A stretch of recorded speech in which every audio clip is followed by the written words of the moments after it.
राहुल जब से मेरी जिंदगी से गया है, तब से मुझे लड़कों की शक्ल से भी नफरत हो गई है। उसे मैंने बहुत प्यार किया और जब वो बिना एक दिन ऐसे ही भाग गया, तब मुझे लगा कि दुनिया में प्यार नाम की कोई चीज नहीं होती है। अब मैं जैसे बिना दिल वाली इंसान बन गई हूँ। मुझे कुछ भी महसूस नहीं होता है, क्योंकि अब मुझे लगता है कि इससे बड़ा मेरी लाइफ में अब क्या होगा। इसलिए आज मेरे पापा मम्मी के बोलने पर मैं तैयार हो गई एक लड़के से शादी करने को। डॉट पापा का बोलना था कि एक बार उस लड़के से मिल लो। मैंने मना किया, क्योंकि जिसको मैं इतने सालों तक साथ में रहकर नहीं पहचान पाई, तो अब एक छोटी सी मुलाकात से एक अजनबी को क्या पहचान पाऊंगी। लेकिन लड़का भी मुझसे मिलना चाहता है। मैंने उसको मिलने को हामी भर दी। सच कहूं तो मुझे अब किसी भी बात से कुछ फर्क नहीं पड़ता है। हमारा मिलना तय हुआ डिनर पर। पापा और मम्मी चाहते हैं कि मैं अकेले ही मिलने उससे जाऊं। मैं जैसे मुर्दा हूं, मुझे अब कुछ फर्क नहीं पड़ता। मेरे हाथ में जो आया मैंने पहन लिया और पहुंच गई। देखा तो वो मेरे लिए वहां बैठा इंतजार कर रहा था। मुझे देखते ही मेरे पास आया और मेरा नाम पूछता है। सामने जाकर मैं उसके बैठ गई। उसकी आंखों में चमक थी, लेकिन मैं इस चमक को जानती हूँ। यह हर लड़का दिखाता है। पहली मुलाकात में राहुल मुझे छोड़कर गया, लेकिन जिंदगी का बहुत बड़ा सबक मुझे सिखा कर गया है। वो लड़का मेरा मुंह उतरा देखकर मुझसे पूछता है, क्या हुआ, सब ठीक है? मैंने भी उसे जवाब दिया, मेरी थोड़ी तबीयत खराब है। फिर वो बोला कि आप फिर आज क्यों मिलने आई, हम फिर कभी और भी डिनर कर सकते थे।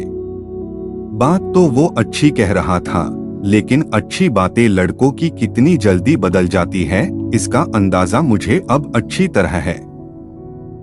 मैंने उसे कहा, नहीं मैं ठीक हूँ, कोई बात नहीं। खाना मेरी पसंद का ऑर्डर किया। फिर अचानक उसको किसी का फोन आया और जब फोन पर उसने बात की तो मैंने तय कर लिया कि अब मैं इससे शादी नहीं करूंगी।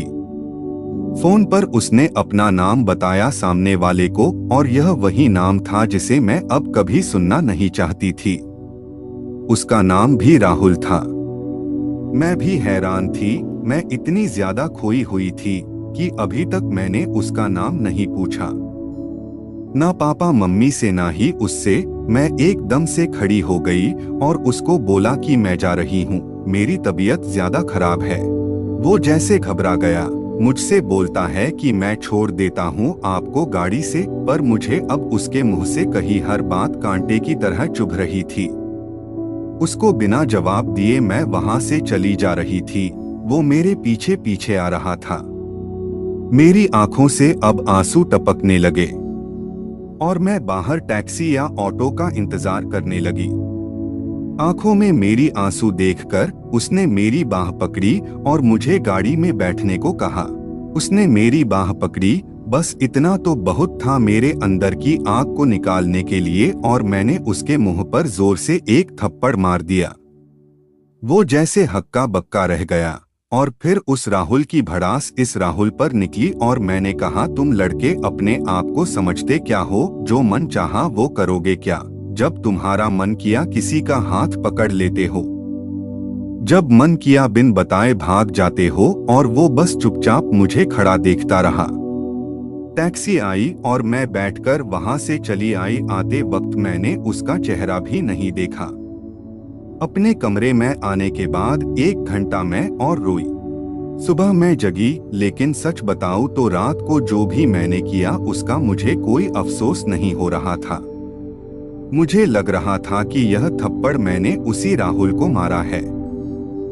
थोड़ी देर बाद ही बाहर हॉल से मुझे आवाजें आने लगी। मम्मी मेरा दरवाजा बजा रही है। मैंने दरवाजा खोला। मम्मी बोलती है कि राहुल आया है अपने मम्मी पापा के साथ, जल्दी तैयार होकर नीचे आ जा। मुझे पता चल गया था कि वो जरूर कल रात की बात करने आया होगा, लेकिन मुझे कोई डर नहीं था। मैं नीचे गई। राहुल बैठा हुआ था। उसने मुझे देखा। मेरी मम्मी किचन में थी, इसलिए मैं किचन में चली गई। उनके चेहरे पर स्माइल थी।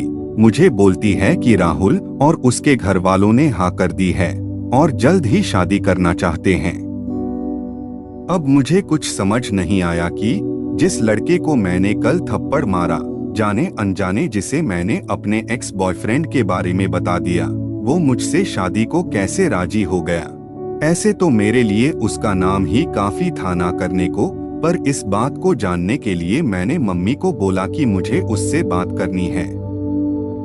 वो फिर मेरे कमरे में आया और पहली बार मुझे लगा मैंने उसे देखा।